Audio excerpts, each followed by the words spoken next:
From the cloudy skies, far across the snow-covered mountain ranges, far from the ocean's roar, where the sun beats its torture on desert sands and the pyramids nestle near the guarding Sphinx, lays the tomb of the pharaohs.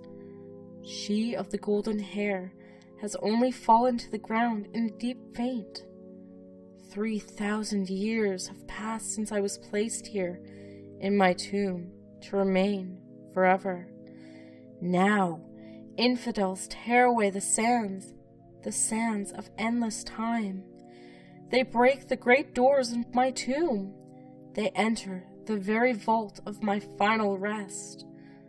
I can hear them. A young man, his voice is steady, strong.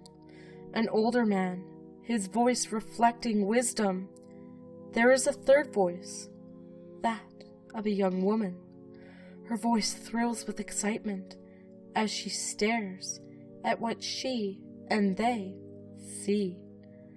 Sights not witnessed by human eyes since before the Great Pyramids. Then her voice squeals in alarm. Something has fallen and caused her shock. The older one speaks of a skull fallen from a great pile of bones. That would be the skull of my high priest, Pharaoh, he who died so that he might travel with me across the river of the dead and intercede for me, the land of the dead. He died in vain. The pile of bones, court guards who died so they might protect my royal person in the land of the dead, as they had protected me so bravely in the land of the living. They died in vain.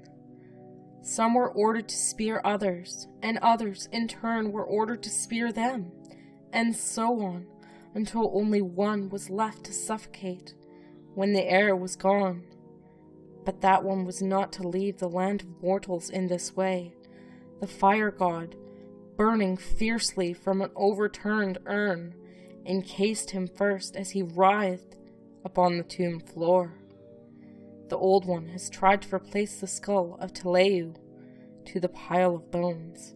Its clattering sound as it falls back to my tomb floor tells me it will not remain where the old man has placed it. High Priest Pharaoh is angered. The young woman has found a necklace and pendant around the neck of the charred bones of a common soldier. It is the seal of the Pharaoh, stolen from my person by Rakari, a guard to the High Priest Pharaoh. Rakari, a trusted soldier. Rakari, the last man alive in this, my tomb. They know its historic value, but little do they know its true value to me. The old one is a very wise man. He realizes the seal must have been stolen from a great pharaoh by this lowly soldier. I must draw them to my sarcophagus. All has become so clear to me now, so clear as to why, through all the centuries of the past, I have seen nothing of the river of the dead, nothing but deep blackness and troubled dreams in a black sleep. Without my chain of office, my seal, which Rakari had stolen, I could not enter into the kingdom of rulers where I could spend eternity, doomed to neither life nor death. Were it my choice now, which would I choose, life or death? Soon they will open the heavy lid of my sarcophagus, but first, something else. They must see something else. I feel their presence getting closer to me, these infidels who have desecrated my tomb. Closer, closer, until the older one is able to read the hieroglyphics on my sarcophagus. It is the curse of the Pharaoh. He who shall have entered into this, the tomb of the Pharaoh, shall remain in the tomb for an eternity, until the endless ending of all time. I hear the outer lid of my sarcophagus being removed. After all these past centuries, just a little longer, The pendant. The lid has come away. The dank smell of decay greets them. A shaft of light tries in vain to pass through my closed eyelids. The young woman has stifled a scream. The young man is exuberant at his find. Me.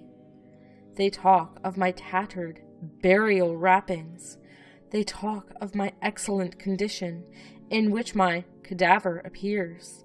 The old one removes a rolled parchment from my crossed hands.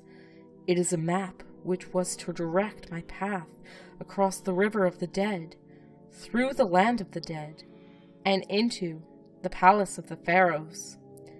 3,000 years. My eyes open slowly. I feel the pain of sight, of light, of long unused senses. There are 3 of them. Their backs are to me as they visit anxious eyes upon the map. 3,000 years. The young woman has golden hair, which hangs long over her shoulders. Soft, so beautifully. What are the strange instruments slung over their hips? Weapons, I would venture.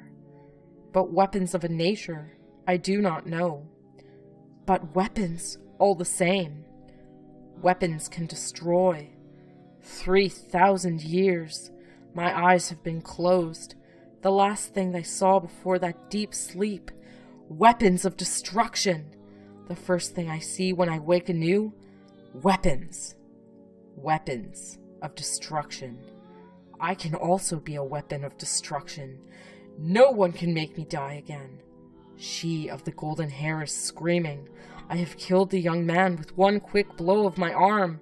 The old man backs against the wall of my tomb. The weapon in his hand speaks with such loud reports. I feel several stings of the bee. Nothing more. The old one dies so much more easily. She of the golden hair has fallen to the ground in a deep faint. 3,000 years since I have gazed on the desert sands, and there, out there, the sands shift in all their golden glory. Yes, there they are, golden, shifting, the beautiful sand dunes, the seemingly endless reaches of sand. I can remember when the pyramids were built. The slaves carried those granite blocks over hundreds of miles of sand to their present positions. Such a perfection of beauty were those hand-carved blocks. Time and weather have not been kind to them. The court lion still stands guard over the tomb of Lenka and Kantari and all the other of my friends whom I had known in those ages long past. The sky is beautifully blue now, as I remembered it to be. 3,000 years ago, the sun blasts hot, reflecting from the sand. The sun, the sun, the sun, but the sun has become torture to my ancient withered skin. 3,000 years since the whispering wind blowing softly through the palm trees has cooled my face. What is that strange bird, with an even stranger sound, that I now see in the heavens? It appears the bird is constructed of some metal. It shoots fire from 4 places beneath its wings, but it travels so much faster than any kind of bird I can remember, and so much higher. There's another, and another over there, and there, there. A noise, a tremendous noise, an explosion, a great burst of flame, again and again. A temple disappears in a cloud of smoke and a burst of flame. The Sphinx is gone. Then another temple. What is this madness of destruction? A greater power than any I had ever witnessed. A sound greater than any sound I had ever heard before. What are those things? They are not of my world. What is this world to which I have returned? Except for the desert sands, there remains nothing left on the face of the earth of my ancient Egypt. Only below, in the tomb, is my world. Would it be life, or would it be death again? One last lingering look into the desert. than the quiet of my tomb again. So much more refreshing. There was nothing I knew or cared to know. She of the golden hair remains in a faint. She continues to hold the seal of the Pharaoh.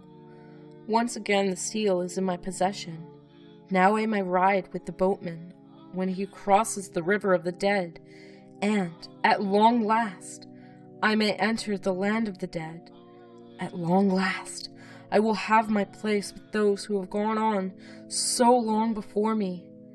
Yes, all have gone on before, 3,000 years before. No one remains to accompany me on my journey with the boatman across the river of the dead and into the land of the dead, into the land of the pharaohs. A pharaoh needs his queen. Why does the lovely golden-haired one scream too loudly and so long and painfully, so terrified as I gather her to me and enter the depths of our sarcophagus? She should be so proud as to reign beside me in the land of the pharaohs eternally.